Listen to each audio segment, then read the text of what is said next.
Hello students, this is Sanket Wankhede, your faculty of mathematics. तो आज के लेक्चर में हम लोग कुछ क्रेमर्स रूल के ऊपर में प्रॉब्लम्स करने वाले हैं। कल के लेक्चर में हमने देखा था कि कैसे क्रेमर्स रूल से कोई भी साइमल्टेनियस लीनियर इक्वेशन सॉल्व किया जाता है। उसका कुछ बेसिक देखा था, उसके ऊपर में एक प्रॉब्लम देखा था और उसी को फर्दर आगे लेते हुए हम लोग उसके ऊपर में प्रॉब्लम्स सॉल्व करने वाले हैं। एक दो प्रॉब्लम सॉल्व करेंगे एंड देन इस टॉपिक को हम लोग फिनिश कर देंगे। ठीक है, तो आज जो हम करने जा रहे हैं वो जो करने जा रहे हैं क्रेमर्स रूल के ऊपर में कुछ प्रॉब्लम्स। ठीक है, तो पहला प्रॉब्लम क्या है आपका 2x plus 3y equals to 2 और दूसरा प्रॉब्लम है आपका x minus y upon 2 equals to 1/2। अगर आप पहला इक्वेशन देखोगे तो पहले इक्वेशन में आपको कोई प्रॉब्लम नहीं जाएगा क्योंकि वहाँ पे कोई फ्रैक्शन भी नहीं है। एक सीधा साधा लीनियर इक्वेशन दिया है, तो इसको देगी इक्वेशन नंबर 1। दूसरे इक्वेशन में अगर आप देखोगे तो दूसरे इक्वेशन में आपको फ्रैक्शंस कोएफिशिएंट्स दिए हुए हैं। कोएफिशिएंट्स जो है वो आपको कुछ फ्रैक्शंस के टाइप में दिए हैं, बराबर। जैसे ये कांस्टेंट टर्म हो गई 1/2 है ना, फ्रैक्शन के टर्म में। जो आपकी y की टर्म है वो y की टर्म में भी देखो माइनस वाई अपॉन 2, जो आपका कोएफिशिएंट है वो क्या है आपका -1/2 है। ये भी आपको फ्रैक्शन में दिया है। तो इसको आप कैसे सॉल्व करोगे? तो आप को जो डिनोमिनेटर में दिख रहा है उससे क्या करोगे, आप सीधा ये इक्वेशन को मल्टीप्लाई कर लोगे ताकि जो डिनोमिनेटर वो इस इक्वेशन में वो आपके पूरे डिनोमिनेटर क्या हो जाए, खत्म हो जाए। ठीक है, तो मल्टीप्लाई करना है, किससे मल्टीप्लाई करना है? मल्टीप्लाई करोगे आप, मल्टीप्लाई इक्वेशन 2, इसको देना है इक्वेशन नंबर 2। मल्टीप्लाई करोगे इक्वेशन 2 को बाय किससे? जो डिनोमिनेटर में है उससे। ठीक है, तो डिनोमिनेटर में कौन है? डिनोमिनेटर में है आपका 2, तो आप क्या किससे मल्टीप्लाई करोगे इक्वेशन 2 को? 2 से। अगर यहाँ पे 3 रहता तो मल्टीप्लाई किए रहते 3 से। क्यों? क्योंकि डिनोमिनेटर जो है वो आपको फिनिश करना है इसलिए। ठीक है, आपको एलिमिनेट करना है इसलिए डिनोमिनेटर गायब हो जाए। मल्टीप्लाई करोगे इक्वेशन 2 को बाय 2 से तो क्या हो जाएगा आपका? पूरे इक्वेशन को 2 से मल्टीप्लाई करना है तो आपका इक्वेशन 2 कुछ इस तरह से बन जाएगा। एक 2x माइनस यहाँ पे माइनस वाई अपॉन 2 को जब 2 से मल्टीप्लाई करोगे तो 2 कैंसिल होके आपके पास में वाई माइनस वाई बचेगा। तो यहाँ पे आपका आ जाएगा माइनस वाई इक्वल्स टू 1/2 को जब 2 से मल्टीप्लाई करोगे तो 2 कैंसिल होके आपके पास में 1 बच जाएगा। तो यहाँ पे आ जाएगा आपका 1। ये आपके पास में नया इक्वेशन आ गया, इसको देना है इक्वेशन नंबर 3। ठीक है, अब इक्वेशन 1 और इक्वेशन 3 जो है वो आपको सॉल्व करना है बाय यूजिंग क्रेमर रूल, या फिर कौन सी मेथड? डिटर्मिनेंट मेथड भी उसे बोला जाता है उससे। ठीक है, तो उसके कुछ रूल्स है। क्या क्या रूल्स है? पहली स्टेप है उसकी कि उसमें डी फाइंड करना पड़ता है। पहली स्टेप क्या है उसकी? Find D. उसमें डी डिटर्मिनेंट फाइंड करना होता है। डी डिटर्मिनेंट का फॉर्मूला क्या रहता है? इसमें आप क्या करते हो, कोएफिशिएंट्स कांस्टेंट टर्म जो होती है उसे आप एलिमिनेट कर देते हो और जो भी कोएफिशिएंट्स आप इधर बच जाते हैं वो आप लिखते हो। फॉर एग्जांपल यहाँ पे आता है a1 a2 b1 b2। D के डिटर्मिनेंट में आते हैं ये वाले कोएफिशिएंट्स। ठीक है, dx के कोएफिशिएंट्स में कौन से dx के डिटर्मिनेंट में कौन से कोएफिशिएंट्स आते हैं? तो यहाँ पे पहला आता है आपका c1 c2 और फिर आता है आपका कौन सा? b1 b2। बराबर है। एक्स के कोएफिशिएंट्स आप क्या कर लेते हो, छोड़ देते हो और बाकी जितने भी कोएफिशिएंट्स आपके पास में बच जाते हैं वो पूरे कोएफिशिएंट्स आप क्या करते हो, dx के डिटर्मिनेंट में लिख लेते हो। देन dy के डिटर्मिनेंट में क्या आता है? dy के डिटर्मिनेंट में y के एलिमेंट y के कोएफिशिएंट्स जितने भी होते हैं वो सभी y के कोएफिशिएंट्स आप लोग छोड़ देते हो और जितने भी कोएफिशिएंट्स बच जाते हैं वो सभी कोएफिशिएंट्स इस डिटर्मिनेंट में आप क्या करते हो, लिखते हो। तो कौन से डिटर्मिनेंट, इस डिटर्मिनेंट में कौन से कोएफिशिएंट्स आएंगे? तो यहाँ पे आएगा आपका a1 a2 c1 c2। ये हो गई स्टेप नंबर 1, ये हो गई आपकी स्टेप नंबर 2 और ये हो गई आपकी स्टेप नंबर 3। ठीक है, स्टेप नंबर 1 2 3 होने के बाद में आप x की वैल्यू फाइंड करते हो। उसका फॉर्मूला क्या रहता है? dx अपॉन डी, बराबर है। और y की वैल्यू फाइंड करते हो तो उसका फॉर्मूला क्या रहता है आपका? dy upon D. मतलब dx की वैल्यू को अगर d से डिवाइड कर दोगे तो आपको x की वैल्यू मिल जाएगी और dy की वैल्यू को अगर d से डिवाइड करोगे तो आपको क्या मिल जाएगा? y की वैल्यू मिल जाती है, बराबर है। तो इस स्टेप से अगर जाओगे तो आपका क्रेमर्स रूल पूरी तरह, आपका जो साइमल्टेनियस लीनियर इक्वेशन है वो सॉल्व हो जाएगा बाय यूजिंग कौन सा रूल? Cramer's rule. ठीक है, तो पहली स्टेप हम सॉल्व करते हैं, इस इक्वेशन को सॉल्व करते हैं बाय यूजिंग पहली स्टेप। फर्स्ट स्टेप क्या है आपकी? फर्स्ट स्टेप है आपकी डी फाइंड करो। डी का डिटर्मिनेंट में कौन से एलिमेंट आते हैं? a1 a2 b1 b2। इस इक्वेशन में A1 A2 B1 B2 कौन है, तो ये जो 2 है आपका, वो 2 क्या है आपका, A1 है, बराबर है। ये थर्ड इक्वेशन का 2 ये कौन सा आता है, ये आपका आता है A2। ये +3 जो है वो क्या है आपका B2 है, और ये यहाँ पे -1 जो है वो क्या है आपका B1, सॉरी B2 ये है, और ये B1 है, ठीक है। ये 2 जो है कांस्टेंट टर्म का, ये क्या है आपका C1 है, और ये 1 जो इक्वेशन 3 का, ये क्या है आपका C2 है, ठीक है। तो A1 की वैल्यू क्या है आपके पास, A1 की वैल्यू है आपके पास में 2। A2 की वैल्यू क्या है, A2 की भी वैल्यू आपके पास में 2 है। B1 की वैल्यू क्या है आपकी, B1 की वैल्यू है आपकी 3। B2 की वैल्यू क्या है आपकी, B2 की वैल्यू है आपकी -1। सॉल्व करो इसको, क्रॉस मल्टीप्लाई करके इसको इससे मल्टीप्लाई करना है और इसको इससे मल्टीप्लाई करना है, ठीक है। तो 2 - 1 कितना होता है, -2, माइनस 3 × 2 कितना होता है 6, -2 - 6 कितना होगा, -2 - 6 हो जाएगा आपका -8। आपकी D की वैल्यू क्या आ जाएगी, आपकी D की वैल्यू आ जाएगी बच्चों -8, ठीक है। ये हो गई आपकी D की वैल्यू फाइंड करके। अब आपको क्या करना है, अब आपको फाइंड करना है dx के डिटर्मिनेंट में कौन से कोएफिशिएंट्स आते हैं, तो पहले आता है आपका C1 C2 एंड देन आता है आपका B1 B2। x के कोएफिशिएंट छोड़ के जो कुछ भी कोएफिशिएंट्स रहेंगे वो आप इस डिटर्मिनेंट में लिखोगे। C1 की वैल्यू क्या है आपकी, C1 की वैल्यू है आपकी 2। C2 की वैल्यू क्या है आपकी, C2 की वैल्यू है 1। B1 क्या है आपका 3 एंड B2 क्या है आपका -1। क्रॉस मल्टीप्लाई करो इसको, क्रॉस मल्टीप्लाई करने के बाद में क्या हो जाएगा, 2 × -1 -2 माइनस 3 × 1 कितना होता है आपका 3, तो -2 - 3 कितना हो जाएगा आपका -5। तो dx की वैल्यू कितनी आ जाएगी आपकी -5 आ जाएगी, ठीक है। देन आपको क्या करना है, देन आपको फाइंड करना है, देन आपको क्या फाइंड करना है, देन आपको फाइंड करना है dy के डिटर्मिनेंट में क्या आता है, y के सभी कोएफिशिएंट छोड़ के जो कोई भी कोएफिशिएंट्स आपके पास में रिमेन होंगे वो इस डिटर्मिनेंट में आ जाएंगे। तो कौन से आएंगे, a1 a2 and c1 c2।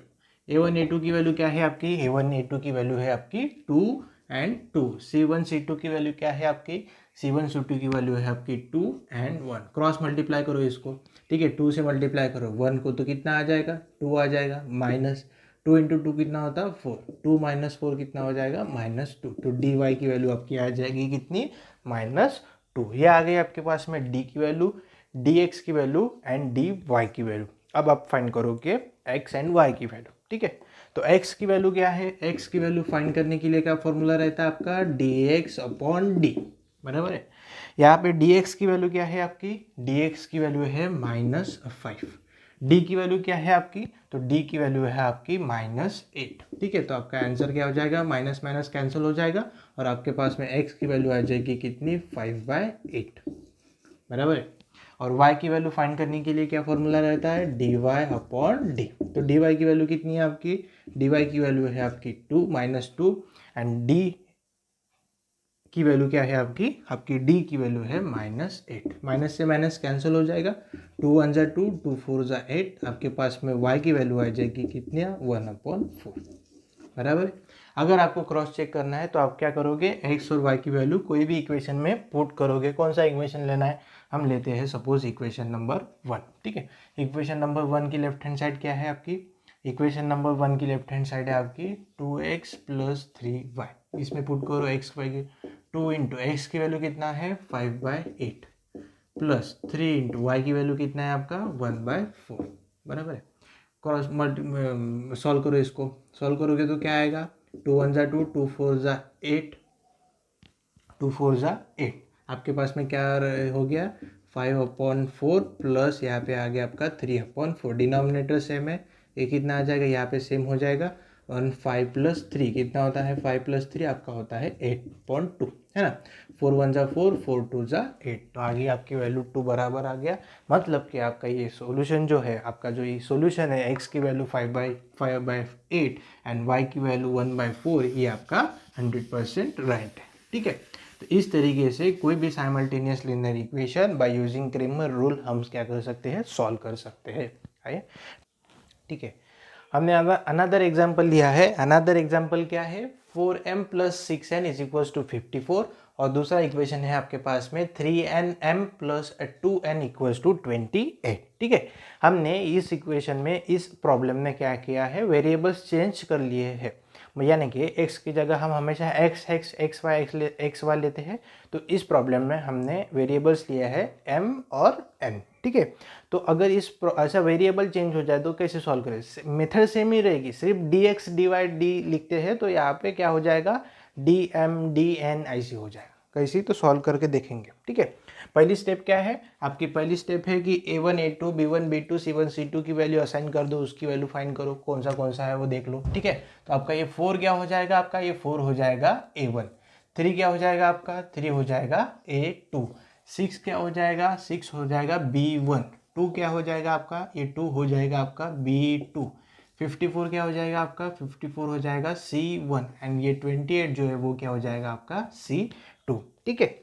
a1 a2 b1 b2 b c1 c2 की वैल्यू फाइंड करने के बाद में क्या करेंगे हम लोग अभी d फाइंड करेंगे, ठीक है। तो d के डिटर्मिनेंट में कौन से वेरिएबल्स आएंगे, कौन से कोएफिशिएंट्स आएंगे, कौन से कोएफिशिएंट्स आएंगे, कांस्टेंट कोएफिशिएंट छोड़ के x और y के कोएफिशिएंट्स हम इस डिटर्मिनेंट में लिखेंगे।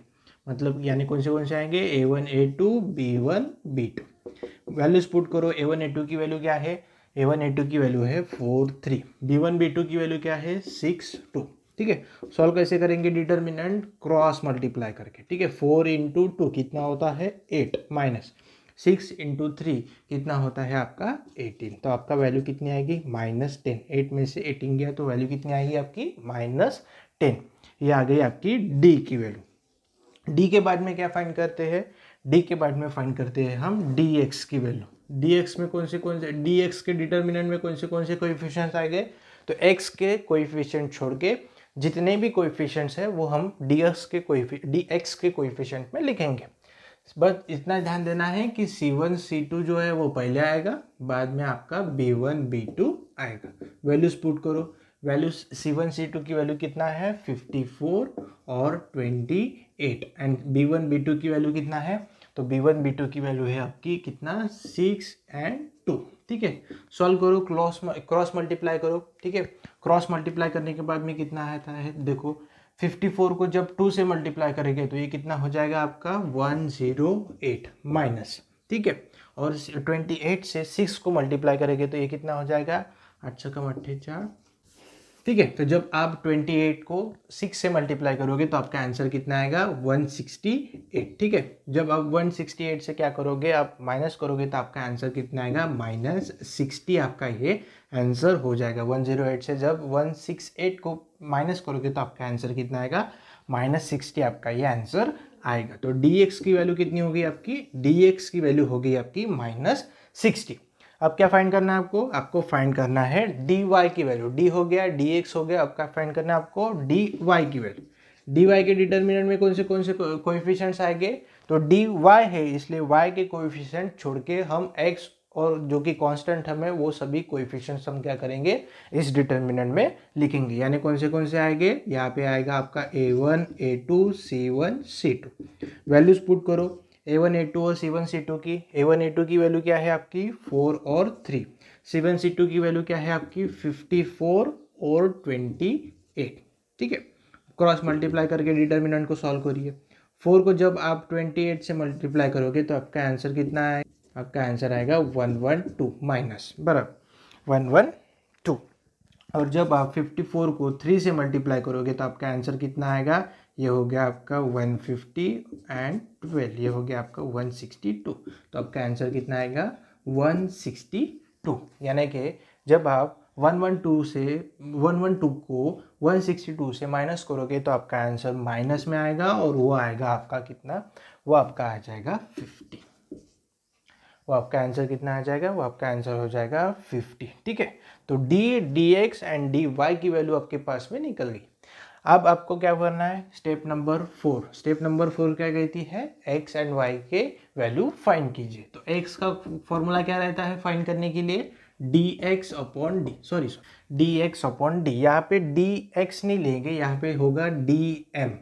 ताकि क्योंकि आपके जो इक्वेशंस है वो आपकी इक्वेशन m और n के वेरिएबल में है, ठीक है। तो यहाँ पे हो जाएगा आपका dm, यहाँ पे हो जाएगा आपका dn, ठीक है। ये जो वैल्यू आएगी वो आएगी आपकी dn की वैल्यू जो कि आएगी -50, ठीक है। तो अब हम क्या करेंगे, m और n की वैल्यू फाइंड करेंगे। क्यों m और n की वैल्यू फाइंड करेंगे? क्योंकि आपका इक्वेशन जो है वो m और n के वेरिएबल में है, इसलिए। ठीक है, पहले की प्रॉब्लम में क्या था, पहले के प्रॉब्लम में x और y के वेरिएबल में जो इक्वेशन था वो x और y, उसमें x और y वेरिएबल थे। इस इक्वेशन में m और n वेरिएबल है, इसलिए हम m और n की वैल्यू फाइंड करेंगे। तो m का फॉर्मूला क्या हो जाएगा, वही dm अपॉन d। ठीक है, तो dm की वैल्यू कितना है, dm की वैल्यू है आपकी -60। d की वैल्यू कितना है, d की वैल्यू है आपकी -10।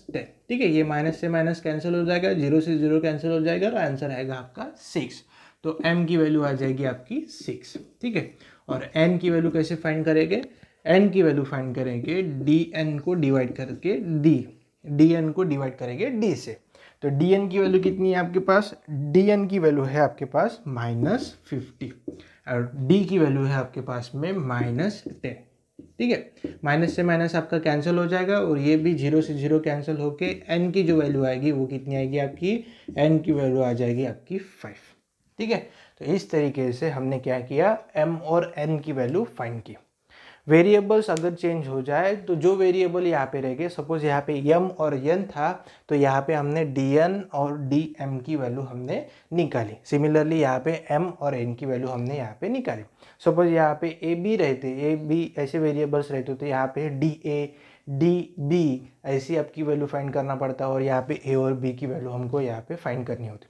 जिस तरीके से आपके वेरिएबल्स रहेंगे उसी तरीके से आपको जो साइमल्टेनियस लीनियर इक्वेशन है वो आपको क्रेमर्स रूल से सॉल्व करना है। ठीक है, तो यहाँ तक के इतना ही। आज कल के लेक्चर में हम क्या करेंगे, कुछ नए टाइप के साइमल्टेनियस लीनियर इक्वेशन सॉल्व करने का प्रयास करेंगे। ठीक है, ये था आपका क्रेमर्स रूल। क्रेमर्स रूल्स हमने पूरा फिनिश कर लिया है, यहाँ पे पूरा बेसिक भी सिखाया मैंने, और उसके ऊपर में प्रॉब्लम्स भी लिया है। ठीक है, नेक्स्ट लेक्चर में हम लोग क्या करेंगे, कुछ और नए टाइप के साइमल्टेनियस लीनियर इक्वेशन सॉल्व करने का प्रयास करेंगे। Till then take care, thank you so much.